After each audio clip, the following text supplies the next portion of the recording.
Доброе утро, Стоп Гейм, в эфире Инфакт. И раз уж я подменяю Илью, давайте еще один раз закрепим эксперимент с музыкой. Внес кое-какие правки по вашим комментариям, так что и сегодня тоже напишите, как вам. К новостям. Авторы Helldivers 2 объявили всеобщую эскалацию свободы. Escalation of Freedom — название грядущего апдейта игры, самого крупного за всю историю проекта. По порядочку. Появится новый старый враг Пронзатель из первой части, монстр, чьи щупальца будут вырываться прямо из-под земли, чтобы перекрыть для игроков возможность бегства. Также к жукам примкнет споровый Громила, окутанный дымкой, и альфа-командир терминидов, способный призвать дополнительные силы для разборок с десантниками. У роботов появится ракетный танк и какие-то пока секретные новые боты. Добавят новые цели и более крупные вражеские аванпосты и для ботов, и для жуков, где можно будет получить новые награды за суперобразцы. Появится новый 10 уровень сложности Мега-Ад, еще сложнее. Плюс апдейт привнесет и пачку более мелких исправлений и улучшений, вроде решения проблемы злоупотребления киком сопартийцев. Цитата. «Мы вводим систему, при которой игрок, исключенный из команды, появляется в новом сеансе в качестве организатора с добычей всей команды из прежнего сеанса. Теперь игроки могут подбирать все предметы до эвакуации. Исключивший игрока отряд увидит в чате сообщение о том, что игрока выгнали, но на добычу это не повлияет. Теперь у каждого игрока есть возможность забрать всю добычу, собранную во время выполнения задания, и никто из адских десантников не останется в накладе». Конец цитаты. Все это и какие-то дополнительные сюрпризы появятся в игре уже через 2 недели, 6 августа. За пару дней до этого в ранний доступ уйдет долгожданный продолжатель дела Hollow Knight, но не Silksong, а скорее Hollow Knight дома, но чем черт не шутит, Deviator. Только поглядите на этого милого грибочка-боксера. Отличительной по отношению к Hollow Knight фишкой игры является система парирования. В ходе битвы игрок постепенно копит специальную шкалу, по заполнении которой наш персонаж становится заметно сильнее. Соответственно, задача — выдержать шквал ударов врага и затем, собрав всю злость в кулачок, вернуть ему сторицей. Все локации нарисованы от руки, подражание стилю узнается без пояснений, и окружение обещает быть разнообразным. В ходе своих приключений сквозь загадочные миры сознания мы сможем побывать и в таинственных городах, и в густых лесах, и в классических для жанра ледяных пещерах. Много ли контента будет в раннем доступе, разработчики не уточняют, но обещают постепенно накидывать новых боссов, уровней и задачки в течение года. После этого игра должна перешагнуть в версию 1.0 и выйти в полноценный релиз. К слову, после релиза игру обещают сделать дороже. Продолжая парад долгожданных новинок, Кек, через месяц, 22 августа, пиратский экшен Skull and Bones доберется до магазина Steam.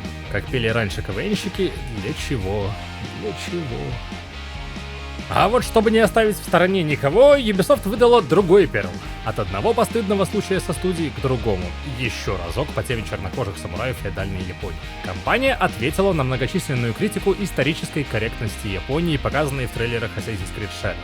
Аж но в 4 картинках с буквами. Если укоротить все рассуждения, то получится что-то в духе «Нам очень жаль, что мы вам не угодили, но имеем право. У нас тут вымысел, а не историческая справка».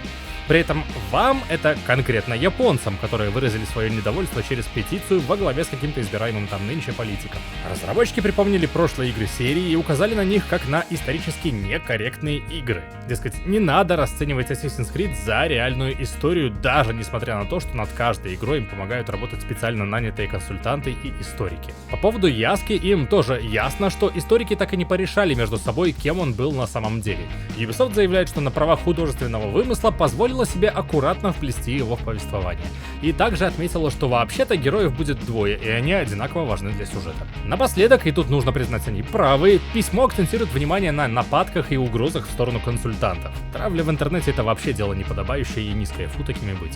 Но, как заявляет Ubisoft, конкретно эти специалисты вообще никаких решений в студии не принимали и лишь пытались помочь им сделать правильный выбор. Сделали ли они его? Вопрос открытый, конечно, но в своей игре могут позволить себе хоть чертей самураями делать. По крайней мере, так звучит итоговая точка зрения самой компании на эту проблему. Но давайте лучше о плохом. Мобильное подразделение компании NetherRealm Studios, создателей Mortal Kombat, было распущено на прошлой неделе. Аннигиляция авторского состава закономерно повлечет за собой и закрытие коллекционной RPG Mortal Kombat Onslaught. Закрытие пройдет в 3 этапа. Первый уже случился, игру уже удалили из App Store и Google Play. Второй пройдет 23 августа, отключат внутриигровые покупки. И, наконец, 21 октября Onslaught станет полностью неиграбельной, даже если у вас она до сих пор установлена. От октября прошлого года в день релиза до октября этого игра проживет всего годик. Вот только Microsoft представила обновленный подорожавший ценник на свой Game Pass, как тут же поползли слухи о новых тарифах. Если верить изданию Windows Central, их создание уже полным ходом идет, и среди прочего, один из будущих тарифов будет полностью облачным. Более дешевый и доступный, чем Ultimate. Ключевой особенностью тарифа станет возможность приобретать игры и владеть ими вместо покупки консоли. Как именно это должно работать, в статье не уточняется. Вроде как не супер активно, но идет продумывание тарифов со встроенной рекламой. А еще издание говорит о каком-то переработанном семейном плане. Дескать, в 22-23 годах компания уже пыталась внедрить подписку для семьи. $25 на пятерых тогда издатели посчитали слишком щедрым предложением. И если уровень все же решат вывести на продажу, его скорее всего будут переделывать. Ну а из достоверного, уже сегодня в подписку Game Pass запрыгнет первая, правда не первая, Call of Duty. И вопреки ожиданиям это будет не новенькая Black Ops 6, а Modern Warfare 3. Полная игра с одиночной кампанией, кооперативом и мультиплеером упадет в подписке для консолей, ПК и Ultimate. Лего Fortnite отметилась запуском новой главы еще в октябре, а вот Алаверды, набор Лего по мотивам Fortnite, анонсировали лишь вчера. Зато сразу 4 и какие. 1414 деталей, набор костлявого бананчика пили с крутящимися руками и парочкой аксессуаров. Итоговая статуэтка занимает 36 сантиметров. На втором по величине месте боевой автобус, 954 детали. Далее маскот игры лама с припасами, 691 деталь, и небольшой дар-бургер из 193 деталек. Ценник на наборы разнится от 15 баксов за бургер до сотки за автобус и бананчик. Предзаказы уже открыты, а запуск намечен на 1 октября. А это Zoocosis, симулятор смотрителя зоопарка в ночную смену.